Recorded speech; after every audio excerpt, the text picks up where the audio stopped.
مولاي صل وسلم دائما أبدا.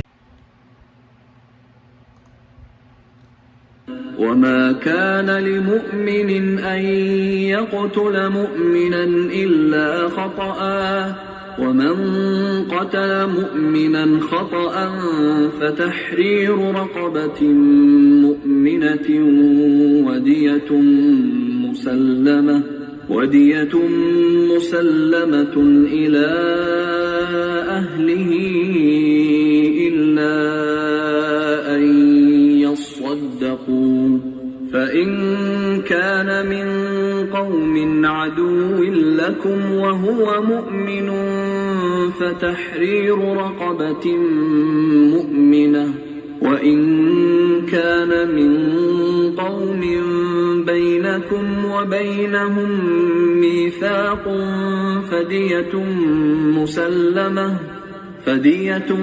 مسلمة إلى أهله وتحرير رقبة مؤمنة فمن لم يجد فصيام شهرين متتابعين توبة من الله وكان الله عليما حكيما. It is not for a believer, Muslim, to kill any believer, except by mistake. Whoever kills a believer by mistake, then, a believing slave has to be freed, and the blood money must be paid to his family, unless they forego it. If he, the victim, belongs to a people hostile to you and is a believer, then, a believing slave has to be freed. If he, the victim, belongs to a people between whom and you there is treaty, then, blood money is to be paid to his family, and a believing slave to be freed. Whoever does not find one has to fast for 2 consecutive months. This is repentance prescribed from Allah's side.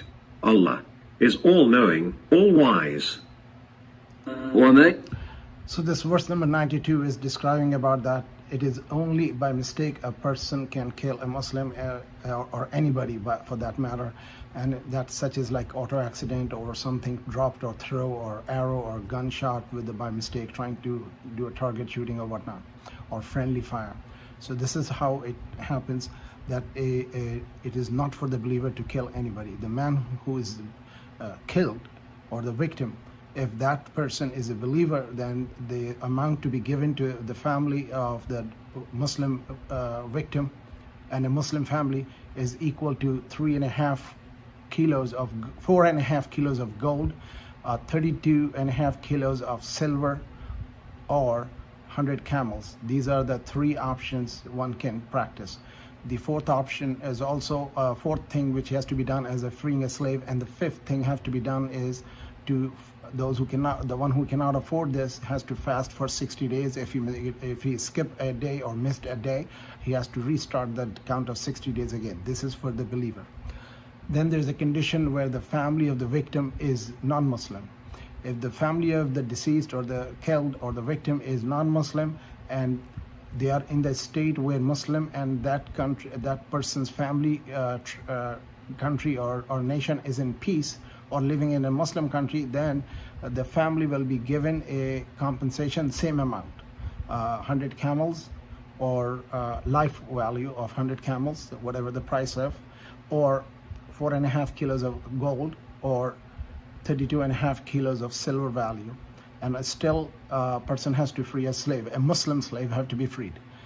In case if the victim's family was in a state of war country, then the family will get nothing, but the Muslim have to free a slave and fast for 60 days.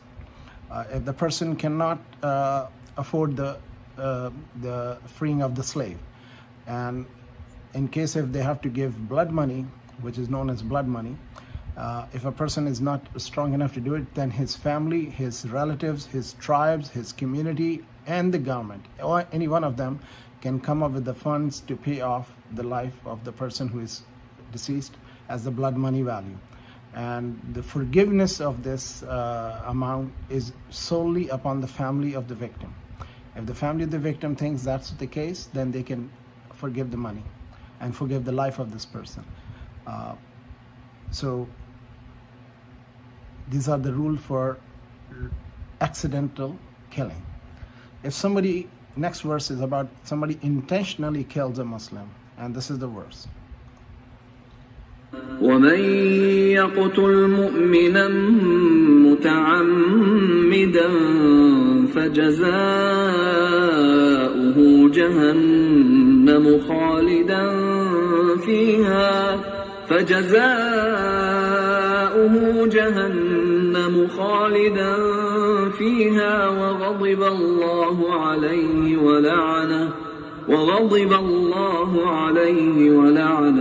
وأعد له عذابا عظيما. Whoever kills a believer deliberately, his reward is Jahannam, hell, where he shall remain forever, and Allah shall be angry with him and shall cast curse upon him, and he has prepared for him a mighty punishment. So whoever killed a Muslim deliberately, intentionally, or planned to kill, or conspired, or there are people who are together in that conspiracy, even one life versus entire world population, all those people will deserve the hellfire. Allah would not want to have a unjust killing of anybody, especially a faithful person, any intentional killing. So the reward or return for that is that this person, if he dies without kalima, if he did not repented and did not reconcile or given this pardoning or requesting forgiveness from Allah, that person may not die on faith. If he dies without shahada, then he will be eternally in hellfire. If he did repented and did the tawbah, then Allah subhanahu wa ta'ala have given this permission that Allah may forgive him, but he has to be in the hellfire for a very long time. And according to some interpretation of the scholar, that if you intentionally kill somebody, then the return is you have to be killed also. There's no blood money for that. Some says that one can do the blood money, but that is an accidental death. If a deliberate, pre-planned, premeditated murder proven, that person has to be killed. And that is the Islamic way. In Islamic way, the prison is not a place for a long time. It is to be judged, and person either the freed or the punished and given lashes or money or fasting, and then that person who did the crime has to be released or taken his life away. This is the Islamic way of dealing of the problem, not keeping for people for years of feeding them on the taxpayers' money and keeping them in the prison forever. So if they are forgiven or pardoned after certain lashes or punishment, they are free to go, and they should not be committing again. If they are caught with certain crime, which is all given very strict guidelines how to be managed. With this, we should understand there is only accidental death has blood money. Intentional death, even if the conspiracy, those people who conspired, even though they did not do the murder or they were involved in the murder, will be treated as a part of the group. There's something to be understood. Life is so precious in Islam that nobody can just plan to kill somebody and say, oh, I was just a part of the advisory board and I was the one who recommended it.